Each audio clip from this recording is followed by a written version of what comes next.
The only way that the West is able to maintain order without these traditional structures is through conditioning, psychologically conditioning from a young age children to act in accordance with the dictates of the nation state through a massive educational structure and conditioning through media, through the status quo, constantly. That's the only reason there's order in the West, is because of this top-down system. Think about it, right? A child born in the West, from the minute that he steps into the world, he's being controlled by an institution, because children are born in a hospital system that has regulations, hospital system that will immediately grab the child, weigh it, measure it, inject it.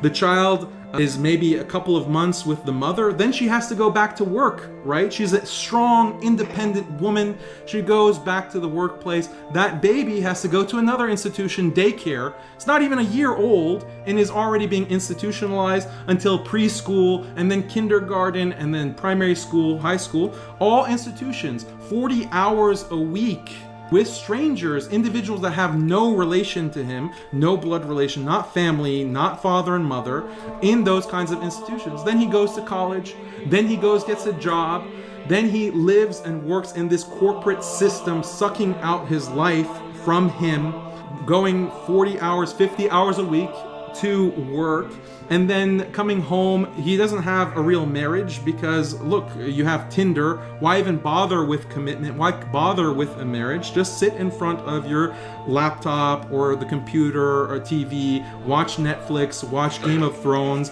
then order on Uber Eats, order your food. And that's the modern existence, living in your little apartment, working and paying rent, day after day after day after day. This is the modern existence. Then you get to a certain age, your kids, if you have maybe 1.2 children, as is the average fertility rate in the Western world, maybe they care about you, maybe not. You practically don't know them. How could you when they're in their institution and you're in your own corporate world?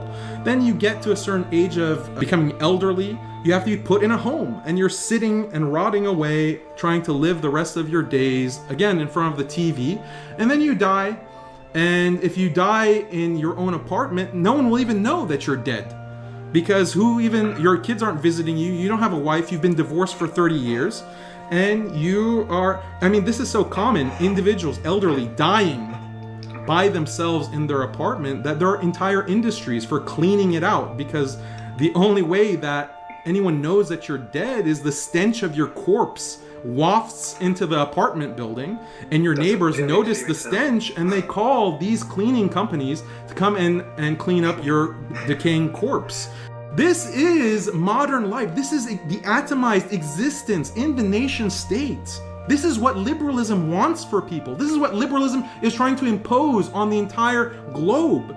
And they're being successful because of people like you, but people like you who are propagandists against Islam, advocating this kind of liberal freedom. Oh, you're so free. You can sit in front of Netflix and order Uber Eats. So much freedom. Just pursue your dreams. You have $100,000 in college loans that you have to pay off. So you have to work some soulless job so you can make enough money because you're so far in debt.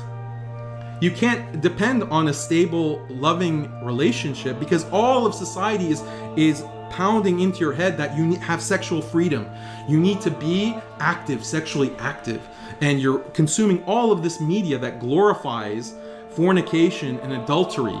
You have a system that's telling women that, oh, you shouldn't be tied down by a man. You're independent. You're an independent woman. Okay? You need to spread your wings, right? Yeah, this is a dystopia, man. This is a dystopia. George Orwell couldn't have imagined the kind of dystopia that we're living in. Okay, that's how crazy it is. That's been normalized. It's all part of the liberal, atomized nation-state plan. Islam is the alternative to this. Islam is the alternative to this.